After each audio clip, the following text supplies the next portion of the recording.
Selamat pagi dan salam sejahtera. Yang terhormat dosen penguji PPG dalam jabatan Angkatan 2 tahun 2022. Perkenalkan, nama saya Octavianus Sorosamirin SPD. Saya selaku guru SMA Negeri 6 LR Kabupaten Manggarai Timur, Provinsi Nusa Tenggara Timur.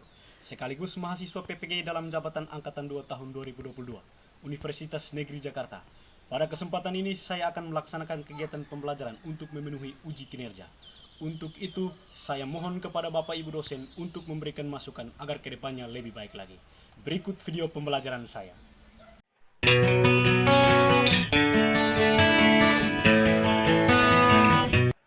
Siap. Hormat. Selamat pagi semua. Apa kabar kalian hari ini? Saya sehat, saya kuat, saya bahagia. Terima kasih Tuhan.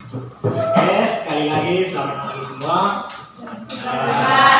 Hari ini kita berjumpa lagi dalam pembelajaran Sejarah Indonesia. Kita akan bersama 90 menit ke depan. Oleh karena itu, Pak Guru mengharapkan kalian semua semangat dan siap untuk mengikuti pelajaran hari ini. Kalian siap dan semangat? Siap.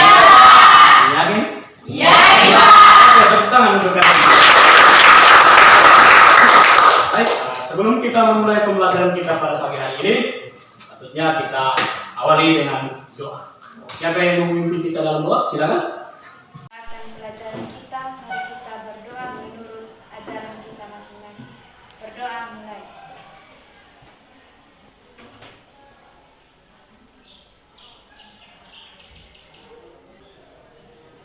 Berdoa selesai.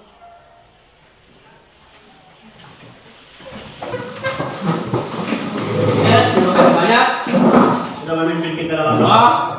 Selanjutnya, sebelum kita memulai pembelajaran sejarah kita pada pagi hari ini, kita awali dengan menyanyikan salah satu lagu wajib nasional. Oke, silakan.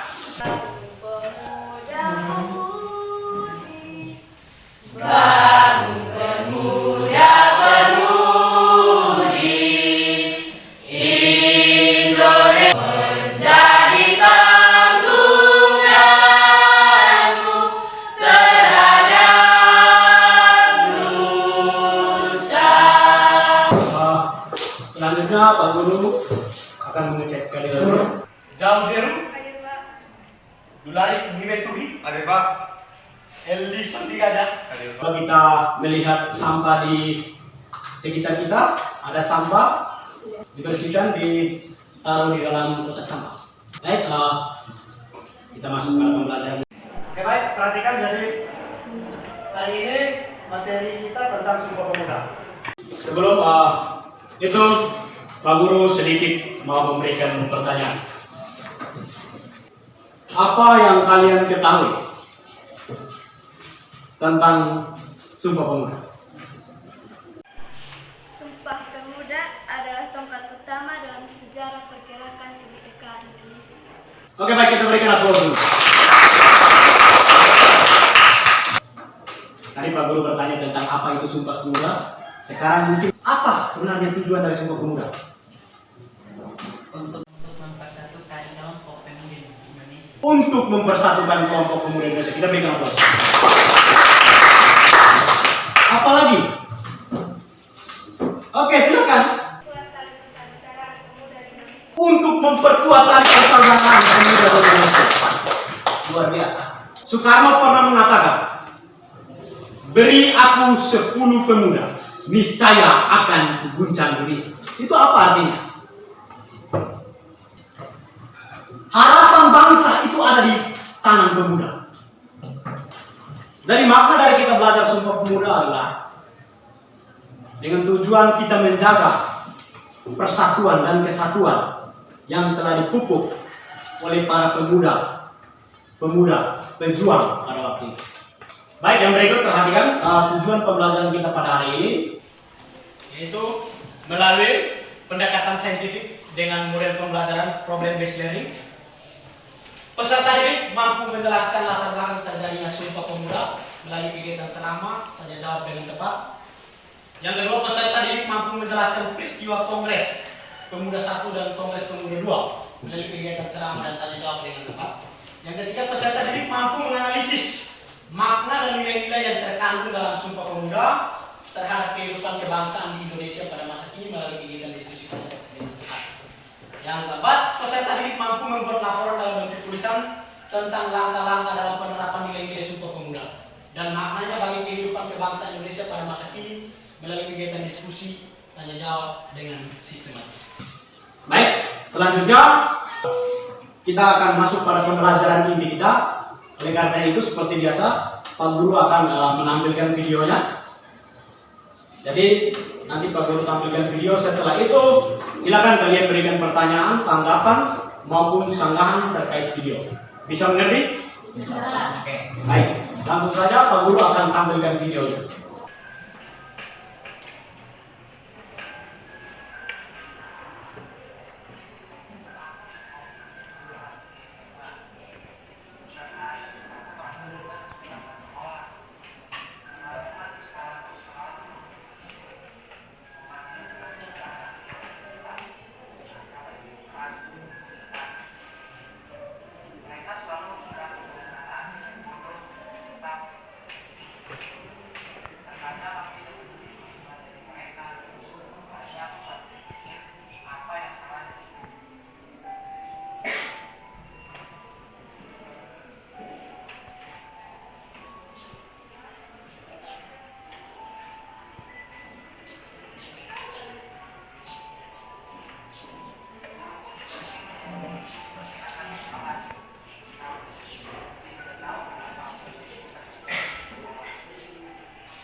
Oke, ini sudah perhatikan videonya. Silakan.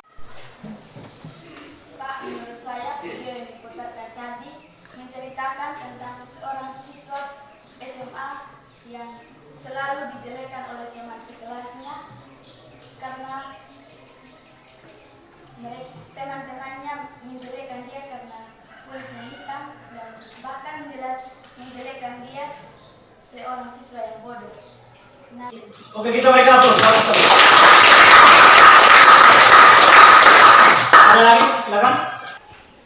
Menurut saya, di video ini menjelaskan realita yang ada bahwa di sekolah masih ada diskriminasi dan pembulian yang seharusnya tidak ada berdasarkan Undang-Undang Nomor 23 Tahun 2003 tentang Sistem Pendidikan Nasional Pasal 1 Ayat 3 dan mengakibatkan kegagalan pembentukan karakter Pancasila. Terima kasih. Baik, kita berikan aplaus. bertanya Ya, silakan. dari dari video yang telah diputarkan, mengapa salah seorang siswa selalu dibully dan dihina. Baik, kajian yang bagus. Siapa yang bisa bantu menjawab pertanyaan ini? Ayo. Karena menurut saya, karena masih banyak pelajar-pelajar yang belum bisa menghargai perbedaan yang ada. Oke, bagus sekali, kita berikan aplaus. Baik, guru akan memberikan beberapa penjelasan terkait materi Sumpah Pemuda. Tanggal 20 Mei tahun 1908 didirikan sebuah organisasi yang namanya Organisasi Budi Utomo. Setelah organisasi Budi Utomo ini berdiri, maka muncullah banyak organisasi-organisasi modern yang lain. Termasuk organisasi-organisasi berlatar belakang ke daerah. Organisasi-organisasi berlatar belakang ke daerahnya apa? Ada Jong Betawi, ada Jong Batak, ada Jong Sumatera Bon, ada Trikoro Darmo, Sekar Sukun, Jong Ambon, Jong Minahasa, Jong Celebes, Jong Islamienten Bon. Atas kesepakatan pada tahun 1926 berbagai organisasi yang tadi menyelenggarakan Kongres Pemuda 1 di Yogyakarta. Hasil kongres pertama itu adalah meningkatkan kesadaran pentingnya persatuan. Yang berikut, setelah Kongres Pemuda 1 muncullah Kongres Pemuda 2. Jadi Kongres Pemuda 2 berlangsung pada tanggal 27 sampai 28 Oktober 1928. Rapat yang pertama dilaksanakan pada 7 Oktober tahun 1928 malam bertempat di Gedung Katolik Jonglingen Bonn, Watermoben. Dalam sidang ini Muhammad Jamil memberikan pendapat tentang persatuan dan kebangsaan Indonesia. Muhammad Jamil menegaskan ada 5 faktor yang dapat memperkuat persatuan bangsa, yakni sejarah, bahasa, hukum adat, pendidikan, dan kemauan. Kemudian rapat kedua dilaksanakan pada hari Minggu tanggal 28 Oktober 1928 berlangsung pukul 8 sampai 12. Sidang ini dilaksanakan di Oost Java Bioskop Koningsplein. Rapat ini membahas tentang pendidikan.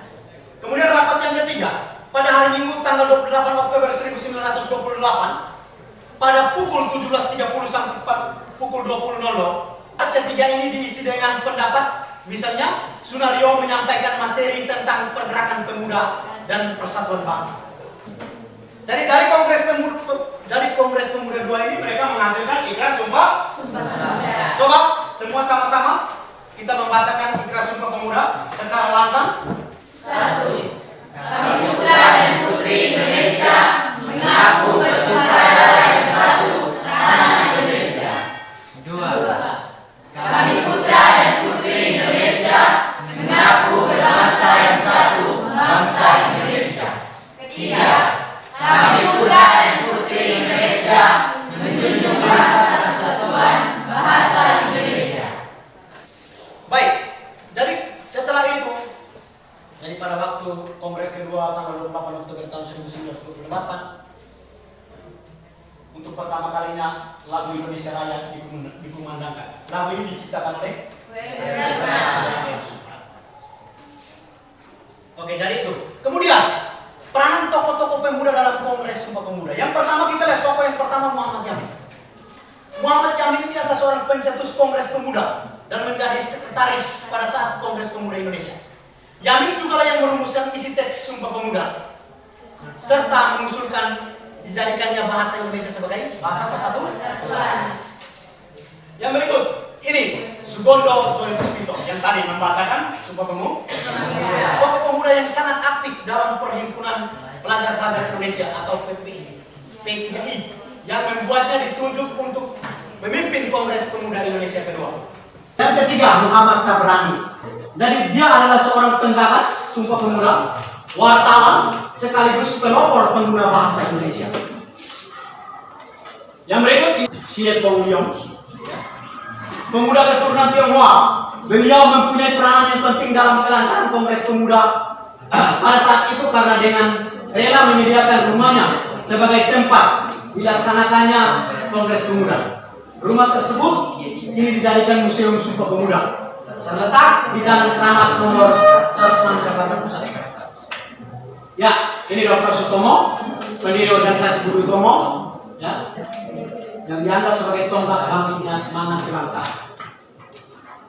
Yang berikut ini Sunario Sastrowardoyo, pengacara yang aktif membela para aktivis pergerakan yang berurusan dengan polisi Hindia Belanda. Pada saat Kongres Pemuda, beliau melakukan pidato dengan tema pergerakan pemuda dan persatuan Indonesia. Ya, ini Wakil Gubernur Supratman. Beliau adalah Pencipta lagu bangsa Indonesia Raya. Tadi kita lihat nilai-nilai Sumpah Pemuda. Yang pertama ada cinta bangsa dan tanah air. Yang kedua ada persatuan.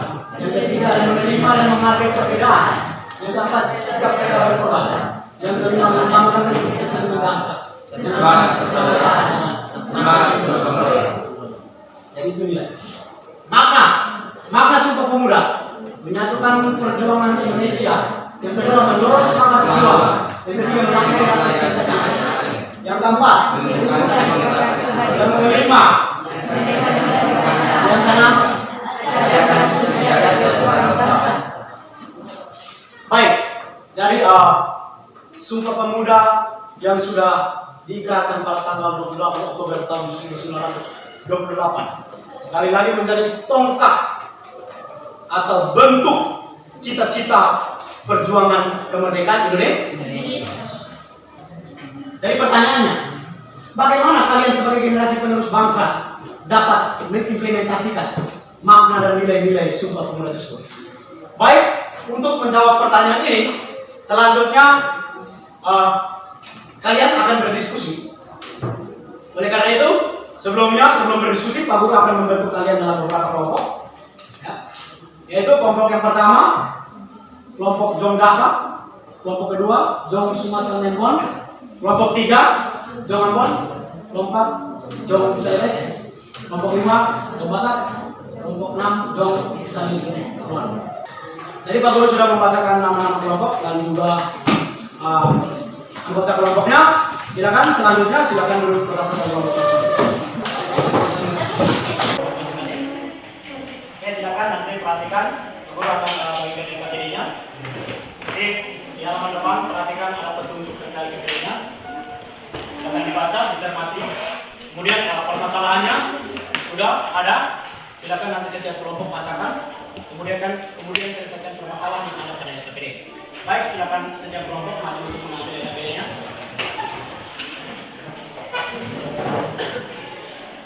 Oke, jadi untuk menyelesaikan permasalahan yang ada, silakan kalian gunakan modul atau buku-buku yang ada yang kalian sudah pegang, dan juga kalian bisa memanfaatkan HP yang sudah kalian miliki. Silakan gunakan Android untuk mengakses internet. Silakan untuk berdiskusi. Ada hal-hal yang kalian tidak paham, kalian tidak mengerti, silakan bertanya. Kan ku kejar mimpi dan ku terbang tinggi, tak ada kata tidak, ku pasti bisa. Dan ku coba lagi ditemani pagi, tak ada yang tak mungkin, ku pasti bisa.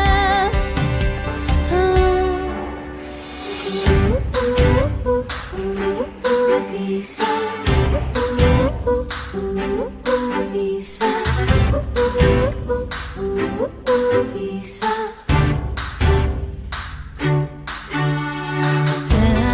Terkadang kita lupa dunia ini. Sudah selesai? Sudah. Oke, kalau sudah selesai, selanjutnya setiap kelompok akan memaparkan hasil diskusi mereka di depan. Begitu langsung saja. Kelompok mana yang akan tampil? Oke, Jong Java. Kita beri kesempatan kepada Jong Java. Baik, selamat pagi Pak Guru dan teman-teman. Selamat pagi. Kami dari kelompok Jong Java akan mempresentasikan hasil kerja kami. kepada pemateri saya. Nilai cinta bangsa dan tanah air. Cinta tanah air adalah bentuk rasa cinta terhadap tanah kelahiran. Cinta tanah air pastinya merupakan sikap yang penting untuk dimiliki setiap individu terhadap bangsa dan negaranya. Sikap cinta tanah air tercermin dalam perilaku membela, menjaga, dan melindungi tanah air. Rela berkorban demi bangsa dan negara, mencintai adat dan budaya yang ada di negaranya dengan melestarikannya. Rasa cinta terhadap tanah air bisa ditunjukkan dalam berbagai hal oleh masyarakat Indonesia. Ada yang berjuang mengharumkan nama bangsa di tingkat internasional. Selain itu, ada juga yang berjuang mempertahankan harga diri bangsa dengan menjadi tentara atau anggota militer lainnya.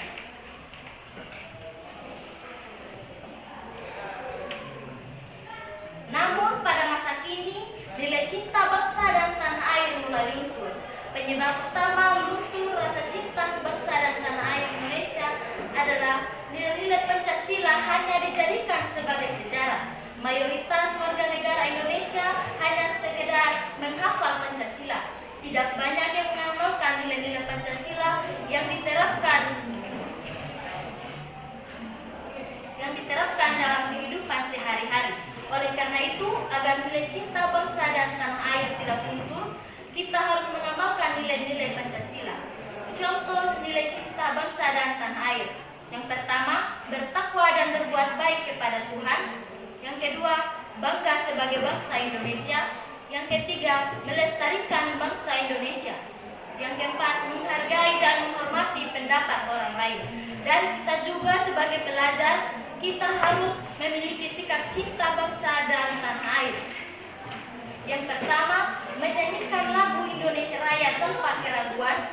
Yang kedua, menuntut ilmu dengan sungguh-sungguh guna memajukan bangsa dan negara. Yang ketiga, menghayati dan menghafal setiap lagu kebangsaan yang menumbuhkan sikap nasionalisme. Yang keempat, hafal bunyi Pancasila dan bahkan pembukaan Undang-Undang Dasar 1945. Demikian hasil diskusi kami. Waktu saya kembalikan kepada moderator. Mungkin ada pertanyaan dari kelompok lain, waktu dan kesempatan diberikan. Baik, saya dari Jong Java, Jong Sumatera Barat akan bertanya kepada Jong Java.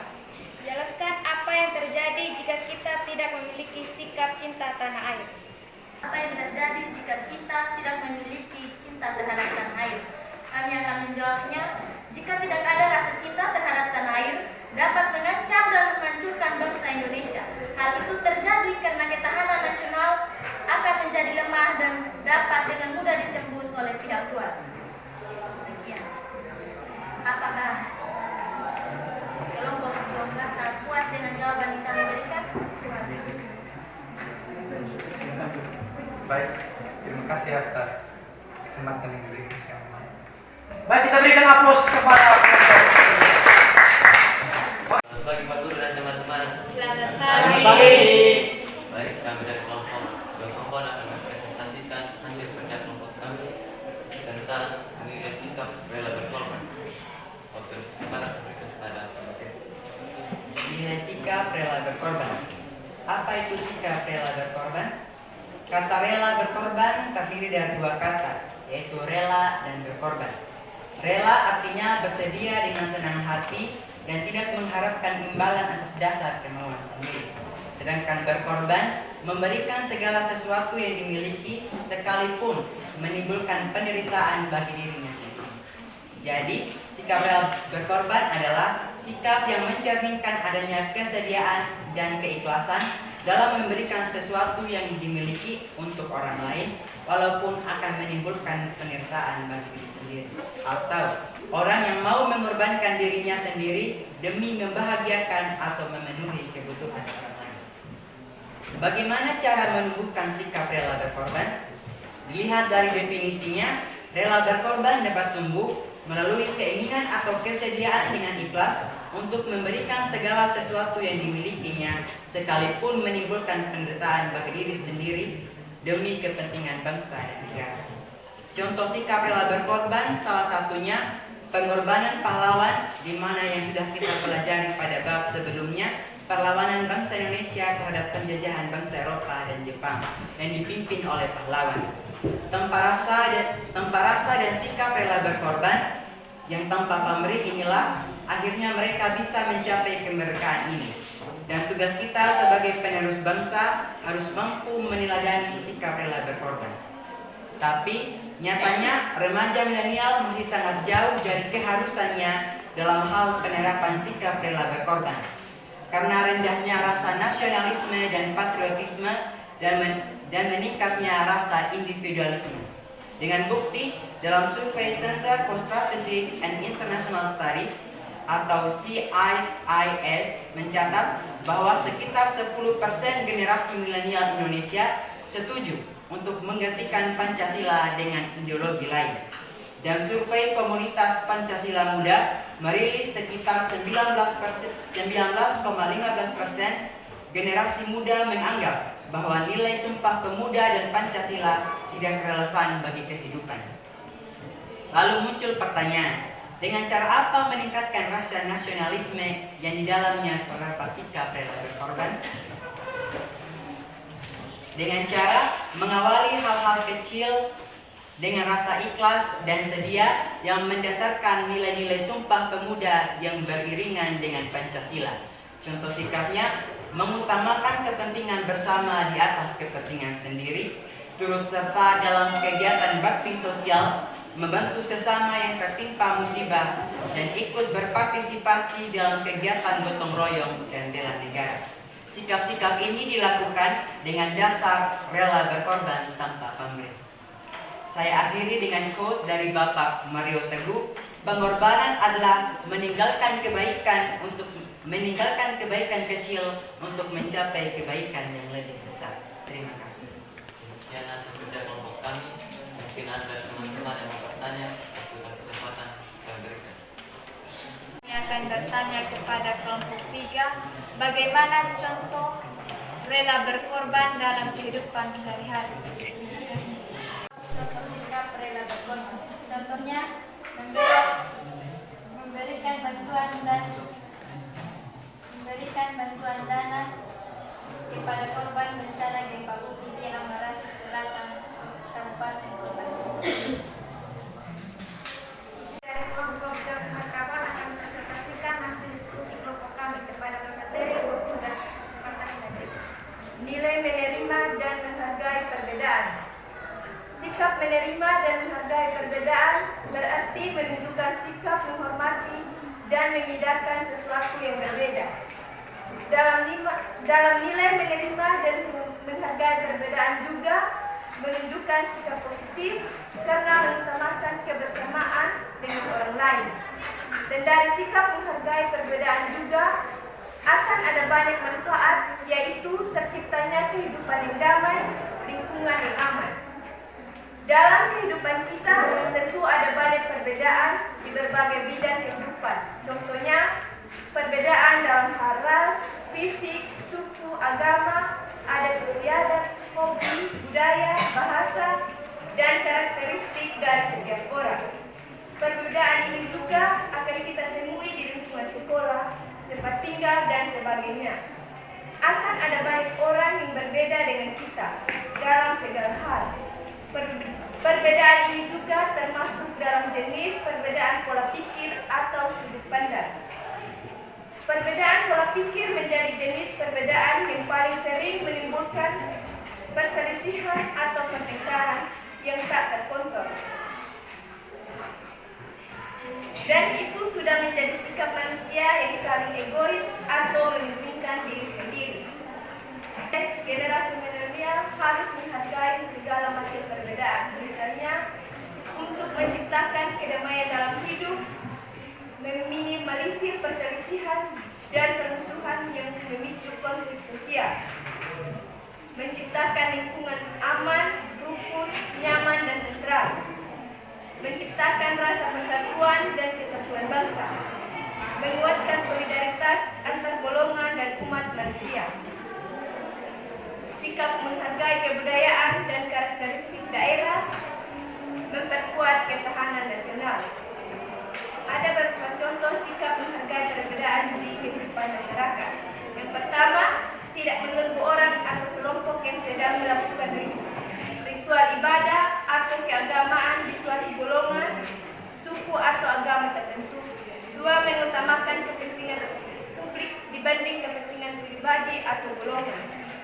menanamkan sikap sopan dan santun pada setiap orang. 4. Membangun sikap yang harmonis dan rukun pada teman, tetangga, dan keluarga. 5. Menghargai perbedaan pendapat dan tidak bersikap ingin menang sendiri dan egois. 6. Menghargai kepercayaan dan suatu golongan. 7. Menghargai kebudayaan dan adat istiadat dan suatu suku. 8. Menolong sesama manusia tanpa melihat statusnya dan tidak meminta atau mengharap imbalan. 9. Tidak membedakan suku yang satu dengan yang lainnya. Sekian hasil diskusi kelompok kami. Jika ada dari teman-teman yang bertanya, waktu kesempatan bagi berbicara. Bertanya, dilihat dari contoh sikap yang diberikan tadi, bagaimana tanggapan teman-teman jika kita atau teman-teman sendiri yang mengalami tindakan dikucilkan atau tidak diterima karena adanya perbedaan? Terima kasih. Baik, jika saya berada di posisi tersebut, dibully oleh teman-teman, ketika saya mendengar perkataan tersebut, saya akan lebih merubah diri saya lagi untuk menjadi lebih baik dan mendekati teman-teman agar mereka tidak membuli saya lagi dan bisa berteman dengan mereka. Sekali lagi kita aplaus dulu untuk semua kelompok yang nilai-nilai dan makna Sumpah Pemuda yang sudah kalian presentasikan. Bagaimana kalian bisa mengimplementasikan itu dalam kehidupan sehari-hari, mempertahankan nilai-nilai itu? Bisa? Bisa. Kumpulkan dulu ya KBD-nya. Selanjutnya kita masuk pada tahap yang berikutnya, yaitu membuat kesimpulan. Jangan memberikan kesimpulan, Pak Guru persilakan. Oke. Baik, dari materi pembelajaran kita pada hari ini, saya mengambil sebuah kesimpulan, yaitu kita sebagai pemuda milenial Indonesia, marilah kita membangkitkan rasa juang yang membara untuk mempertahankan dan melestarikan semua teladan pahlawan pemuda kita yang telah gugur bagi kita, dan janganlah kita menjadi pemuda yang egois, tetapi marilah kita menjadi pemuda yang berpendidikan dan beretika. Baik, kita berikan aplaus.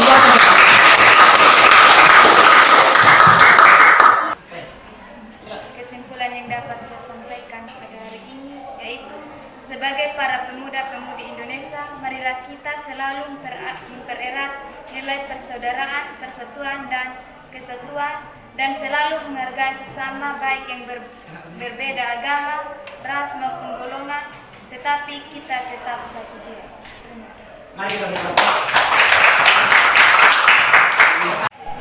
Baik, saya mengambil sebuah kesimpulan dari seorang tokoh pemuda di Indonesia, yaitu Budi Utomo, yang memiliki semangat pantang menyerah, di mana Budi Utomo berperan penting dalam memperbaiki dan memajukan pendidikan Indonesia dan aktif dalam kegiatan politik untuk menuntut adanya kemerdekaan Indonesia.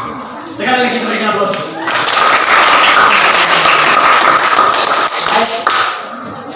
Jadi pembelajaran kita terkait Sumpah Pemuda dari latar belakang terjadinya Sumpah Pemuda, kemudian sampai pada kongres pertama, kongres kedua, dan menghasilkan isi Sumpah Pemuda itu.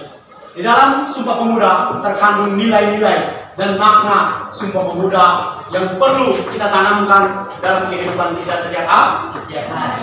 Sebelum kita menutup pembelajaran kita, Pak Guru akan memberikan kalian tes terkait materi kita hari ini. Oleh karena itu, Pak Guru akan membagikan materi soalnya.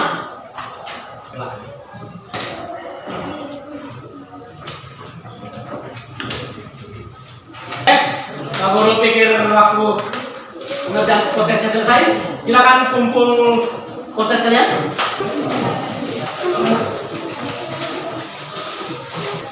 Baik, duduk ya. Pertemuan kita hari ini berkaitan dengan materi Sumpah Pemuda sudah berakhir. Baik, Pak Guru mau menginformasikan pertemuan kita berikut, yaitu membahas tentang pendudukan Jepang di Indonesia. Oleh karena itu, silakan persiapkan diri dengan baik terkait materi yang kita pelajari minggu berikut. Sebelum menutup pembelajaran kita pada hari ini, kita tutup dengan doa. Sampai jumpa minggu berikutnya. Siap. Hormat. Selamat siang semua. Terima kasih banyak.